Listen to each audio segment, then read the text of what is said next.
Fifth grade. Today we are still working on dividing fractions. We're going to do page 281 together. We're going to skip all the way down to number 5. We're going to do 5, 6, and 7 together. So you can get a sheet of paper if that will help you. Remember, we're going to circle this second fraction here because we know that's the one we're going to be flipping. So I'm going to write 3/8 times 2 over 1, which gives us 6 over 8. We know that will reduce by 2 because they're even, and that will give us 3 over 4. I'm going to take this answer right here, and I'm going to multiply it by the number by the fraction I circled up here. So 3/4 times 1/2 gives us 3/8, and it does match to this one. So we did a good job on that. Okay, let's look at number 6. Let's look at number 6. Shouldn't have put number 1 in there. Should have been number 5 there. But let's do number 6. Number 6 is 2 divided by 2/3. Okay. We're going to flip this second fraction. That is 2/3.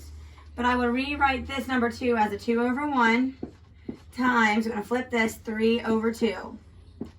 And that gives us 6 over 2. And we know that 6 over 2, we can divide that, and that gives us 3. And to check our problem, we're going to do 3 times 2/3. And when we do that, we're going to do 3 times 2, which is 6 over 3. And if we divide that, that will give us 2. So 2 and 2 match. So that one is pretty fun. Okay, let's do number 7. This will be our last one together here. But you're doing a good job, and I think you're getting it. Okay, for number 7, we have 3/4 divided by 2. Now, if you remember on this one, we're going to think of it as 2 over 1, okay, in our mind. So I'm just going to put a 1 over here just to help me remember that. So I'm going to do 3 over 4 times 1/2. And that will give me 3/8. I'm going to take this answer here, 3/8, and I'm going to multiply it by that 2 over 1.